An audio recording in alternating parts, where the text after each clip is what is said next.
Welcome back to Vale. I've missed you. Dearest Veil Bloomers, people often say life happened, but they rarely tell you what that means. So, here's what it means for me. I got my heart broken again. I'm always shocked when I hear people speak about heartbreak as though it's a pain reserved for romantic lovers alone. Because I've experienced my deepest heartbreaks in platonic relationships more than I ever have in romantic relationships. And I've seen people's hearts break in unimaginable ways outside of romantic relationships. From the loss of loved ones who were never lovers to the loss of pets, photos, and memories. It's incomprehensible to some people, but it doesn't make it less true that you can grieve someone who was never your lover romantically. Which is why my heart ached endlessly for my friend. We used to make plans for the future together. We shared secrets only the both of us knew. We were in our 20s when we discussed opening a cafe with the books and cakes as our retirement plan. We teased each other about our partners and how we would pick up our kids from school and force them to become friends. We believed our friendship would never end, but it did. She's no longer in my life, and the story of our friendship ending isn't one with loud quarrels or dramatic fights. And I'm grateful for that. Although some days I almost wish we had one of those. At least then I would be able to point to a particular moment and say we had an irreconcilable fight and parted ways. I suppose that kind of parting gives you closure of some sort. But is there really a good way to break up with a friend? I don't think there is. However, we broke up.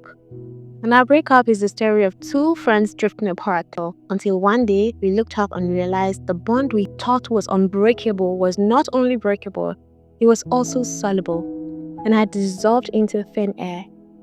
Looking at it now, it feels like a sad ending to a Disney show. It began with little things like missing each other's calls and promising to call back or text back. Sometimes they never do. Then one day, I had a good news I would normally run to tell her, but telling her felt out of place.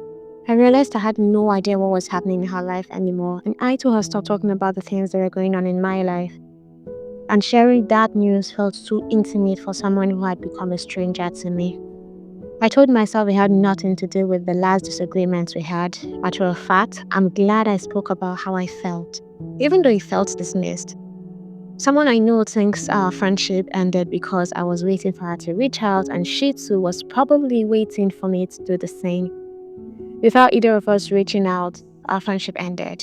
But maybe that is too much explanation, and it happened the way it happened because it was simply how life planned it to be. I can't lie, it hasn't been easy. And I thought I would get used to not being friends with her pretty easily, since I've always been a lone wolf. But it hasn't been easy. And here's what I've learned. When you truly love and care for someone, their thoughts and memories show up unexpectedly when you hear phrases you used to say together, when you see other friends laughing on a train, when you hear a song you made videos with and danced to, or when you see someone who cooks or cleans exactly like they do. Sometimes I miss her so badly my chest gets heavy. So I get dramatic and play songs on the speaker while crying my eyes out and sliding down my door like heartbroken people do in movies. Other times I live my life so fully with the people I have now as if nobody else exists outside of them. Both feelings are true and both of them are my reality. There's a story about the florist and the gardener in Marrickville. They say they were both inseparable once upon a time. He grew the flowers she arranged into bouquets for weddings, birthdays, and apology baskets. They were two hands of the same body. And then came the quarrel they had. No one remembers how it started. However it began, they started drifting apart until the florist stopped visiting the garden and the gardener stopped leaving flower baskets at her door. One afternoon, a child from the quarters, bold in the way children often are, decided to meddle in their fight out of innocent mischief. She picked a handful of wildflowers and ran to the gardener's cottage and said to her, "The florist told me to give you this." The florist told those that no such thing. Then she ran out to the florist shop with another bunch of flowers and said to the florist, "The gardener sent this for you," but that too was a lie. By evening, both the florist and gardener were standing in the square holding bouquet they never sent to each other.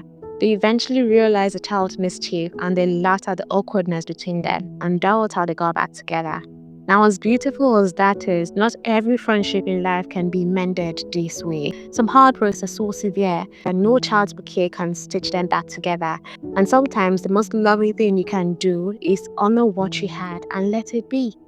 When I think about my friend now, I don't feel only regret or grief. I feel grateful for the sleepovers we had, the matching books that we bought, the long calls we had, the weird pictures and voice notes we exchanged, the cheap snacks, and the private jokes we made that we found funny and nobody else thought was funny. I chose not to dwell on the times she ignored my sacrifices or failed to show up for me, because I too must have erred in some way in her book.